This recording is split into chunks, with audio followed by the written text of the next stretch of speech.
Montpellier. Focus sur cette équipe de Montpellier. Quelles sont pour vous les forces et faiblesses de cette équipe, Romain, toi qui es souvent Spécialiste. notre indique en terre pailladine, Ouais. qu'est-ce que tu en penses de cette équipe de Montpellier? Bah, écoute, ils sont au plus mal déjà. C'est bien ça. Ça, c'est Ils bien. sont, ils sont au fond du fait-tout. Bah, écoute, c'est la pire défense de Ligue 1. Donc déjà, je vais commencer par quelques petites stats et après je vous dirai un peu Vas-y, leurs fais-nous faiblesses rêver. et leurs forces. Mais ouais, pire défense de Ligue 1 avec 21 buts encaissés. Cinquième pire attaque de Ligue 1 avec 8 buts marqués. Une seule victoire, 5 défaites et un match nul. Donc ça reste quand Belle même musique, hein, un- ça fait plaisir. Hein, tu sais, dans les oreilles, ça. c'est voilà, Alors, à domicile, c'est une victoire, un nul, une défaite. c'est ça, c'est Voilà. ça. Donc en fait, ils ont pris leurs points à domicile. Les 4 Voilà. points qu'ils ont pris, c'est à domicile. Donc c'est le seul petit bémol pour nous. Mais bon, voilà. Après, sur les autres stats aussi, on reste sur 4 matchs sans défaite à la Mosson. Ça, Ouais. c'est important. Et dans la globalité, on reste sur 11 matchs sans défaite, toutes compétitions confondues. Ça, c'est marrant parce que c'est pas du tout l'impression que j'en ai, moi. Quand je pense à Montpellier, je me dis toujours match bourbier, match compliqué, match. Bah, on a fait des matchs nuls, tu vois, par exemple sur les 4 derniers matchs à la Paillade, 2023, on a fait match nul. La saison d'avant, on a gagné 2-1. La saison d'avant, on a gagné 3-2. Et la saison encore avant, on a fait 3-3. Et en 2018, on avait pris 3-0. J'étais au stade, je me souviens, je m'en souviens très très bien. Mais non, ça va, écoute, voilà, globalement, on réussit face à eux. Après, sur les forces et les faiblesses, donc alors sur les faiblesses, ben, du coup, comme je vous ai dit, forcément la défense, 21 buts encaissés. Ils ont eu du turnover aussi au niveau de leur gardien, c'est-à-dire que c'était Benjamin Lecomte qui était titulaire et après tous les buts qu'il a encaissés, ben, ils ont mis Berthaud Berthaud. dans les cages, qui a fait un bon match à Monaco, un match un peu plus compliqué face à Reims. Apparemment, Euh, c'est le compte qui va rejouer contre nous. Normalement, ouais. Mm. C'est ce qui se dit, du coup, ça serait ça. Donc déjà, il y a de l'instabilité, même, tu vois, outre leur défense, il y a quand même de l'instabilité au niveau du gardien. Ils n'ont pas su, voilà, ils ont pas un gardien attitré. Beaucoup de blessés en défense. Ils ont passé en tout 20 titulaires depuis le début de la saison. Ah oui. Donc voilà, ils n'ont pas un 11 officiel depuis le début. Ils sont à 3 buts Euh, encaissés par match en moyenne, quand même. Hein. C'est ça, c'est Oh. ça, c'est ça. Ils ont une seule recrue, Nzingola, qui vient de Strasbourg, qui est quand même pas mauvais. Et puis, autre chose, c'est que du coup, alors c'est peut-être une faiblesse, ça dépend comment on se positionne, mais en tout cas, voilà, ils ont Modibo Sagnan, qui est un de leurs meilleurs défenseurs, qui est suspendu. Donc, ils vont jouer qu'avec un seul défenseur central de métier, Falsano. Donc, voilà, ça va être assez compliqué Et pour eux. Altamari est blessé, je crois, il me semble. Et El Tamari est parti en sélection, mais blessé. Il est parti en sélection blessé et il revient blessé, effectivement. D'accord. Côté force, ce que j'ai pu, TJ moi, Savanier. Voilà. Ouais, ben oui, le paillet de pailladin, Savanier. En fait, c'est plus des individualités offensives, en fait. Eh Voilà, ouais. il n'y a pas de forcément Adams, de. Adams, il a 3 buts, je crois, c'est ça. C'est ça, Adams Mm. 3 buts, Nordin 2 buts, qui est Faire attention à Nordin. Adams avec Halloween qui approche. Hein. Vous l'avez? La famille? Deuxième, Merci. Tadadada. deuxième flopito, je crois. Est-ce que Wabi Kazri est toujours là?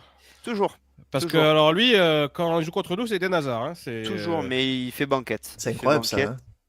Il fait banquette, donc ouais, je te dirais donc niveau force, c'est plutôt leurs individualités offensives qui peuvent nous faire mal un peu à tout moment, on va dire, avec un Nordin qui a une très grosse frappe, Adams qui reste sur 3 buts et voilà, ils ont le petit Fayad aussi qui est un peu virevoltant, mais bon voilà, c'est quand même assez léger. Voilà. Moi, je me fais pas trop de soucis, en tout cas par rapport pour ce match-là. En tout cas, on a de quoi répondre, face à Montpellier, quoi. Attention, la dernière fois qu'on a eu ce discours, c'était contre Angers. On était hyper confiants et on a vu ce que ça a ouais, non, mais donné. Ça reste attends. un derby, ça reste un derby. Il faut qu'ils, voilà, forcément, ils ont des points à aller chercher et compagnie, mais je pense qu'on a des armes en face pour répondre à ça. Et justement, il y a Angers, on a joué contre Angers, on a vu ce que ça a donné. Donc on a ce match référence dans le Normalement, ouais, mauvais tu sens, sais tu vois. maintenant les ingrédients qu'il faut mettre pour aller C'est bousculer une ça. équipe comme ça. Thomas, est-ce que tu rejoins Romain dans son analyse de Montpellier? Est-ce qu'il y a des choses que tu veux rajouter ou... Oui, non, je pense qu'il y a un point fort du côté de Montpellier, c'est Clément Turpin. Et Stéphanie Voilà. Frappard à la Le VAR, c'est ça? Et contre-pied. Stéphanie Frappard à la VAR. Non, mais parce qu'il faut quand même en parler 2 Contre-pied. secondes. Encore une fois, moi j'en fais pas une fixation, loin de là. Mais on m'a expliqué qu'on allait être respecté suite aux déclarations de Mehdi Benassia et que les arbitres allaient un peu nous voilà. Eh ben putain, là on a la double. Hein. Ça, c'est Turpin Frappin, j'appelle ça la double moi. Hein. Donc et la double, ce que vous voulez. Hein. Donc ça va faire mal. Voilà, ça va faire mal. Donc la réponse des arbitres, on n'est pas prêt. Hein. Encore une fois, c'est parce qu'il y a eu l'épisode Benassia, il y a eu l'épisode comment il s'appelle déjà? Son bras droit là, j'ai oublié son nom. Pendant de Il qui a tu parles? de Benassia. Comment il s'appelle? Il a Le un bras bras droit, droit c'est qui est lui-même le bras droit de non mais Longoria. comment il s'appelle? Il a Alizarak. Ah, d'accord, pardon. J'y étais pas. Qui s'est fait suspendre aussi 2 matchs Ouais, parce c'est qu'il a vrai. chauffé l'arbitre contre Angers. Ah oui, c'est vrai. Ouais. Ça va pas régler le problème, hein, cette histoire. Hein. Et donc là, les arbitres nous ont répondu, très bien, vous mettez Turpin Frappard. Voilà. Bam. Voilà. Donc, encore une fois, je me pose la question du bienfait de tout ça. Voilà. C'est juste, je remets une petite pièce dans la machine et Non, puis moi j'y vous en faites vois. ce que vous voulez. Non, Moi, mais j'y après, vois au contraire quelque chose de, tu vois, ils se disent non, quand même, on prend le problème au sérieux. Du coup, on leur met le meilleur arbitre français ouais, voilà. et la meilleure arbitre féminine Bien sûr, française. Donc bien sûr. voilà, voilà, on met Alors, c'est le sûr que top c'est sûr pour que les arbitrer. c'est la meilleure arbitre féminine. Tu fais bien de le préciser. Oui, c'est la seule en fait. C'est la seule, voilà. Donc, c'est la seule.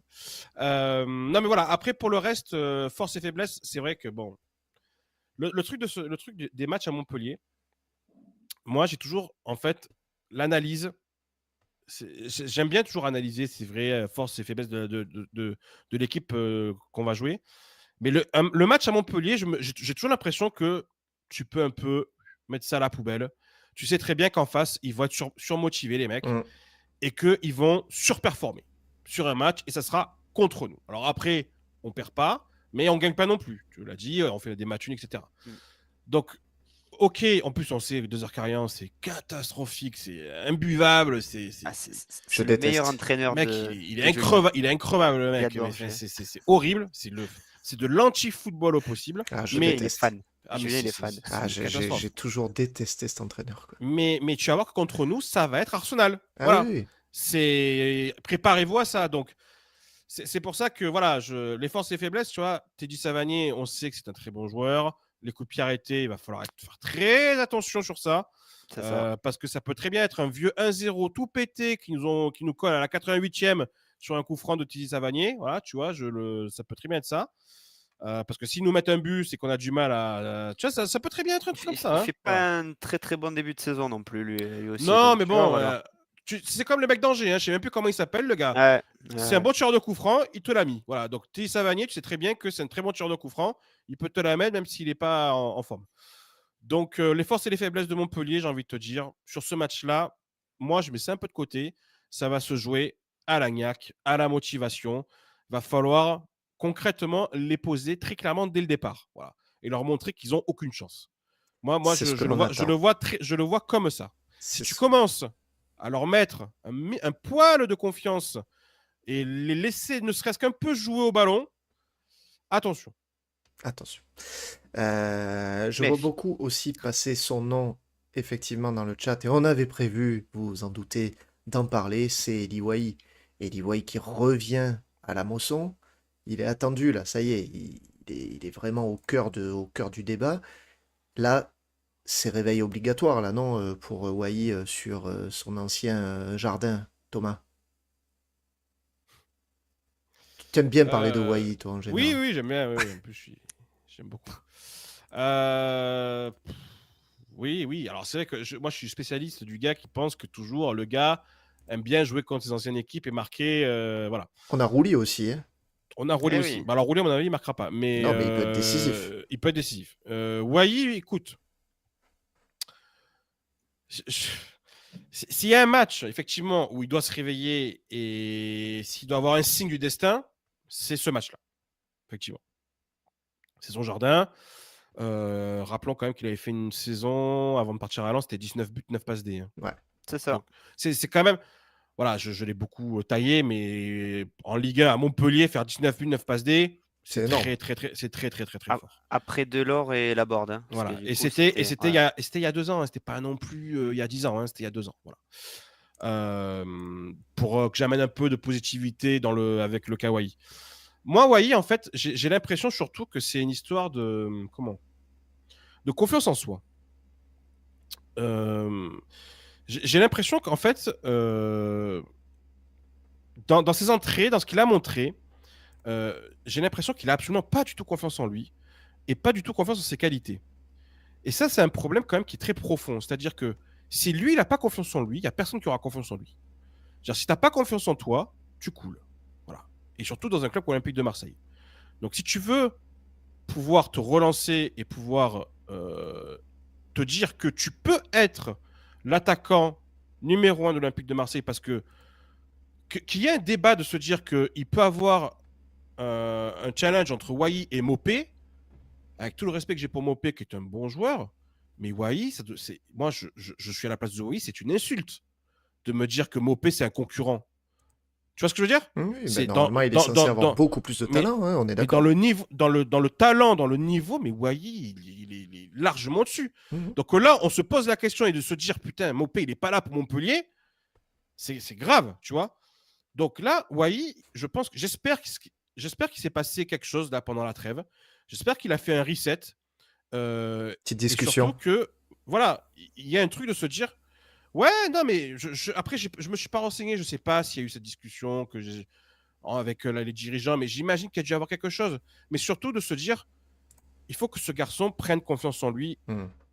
et arrive à se convaincre que c'est lui le vrai attaquant numéro 1 de l'Olympique de Marseille. Après, il faut aussi qu'il le montre. Voilà. Montre un peu.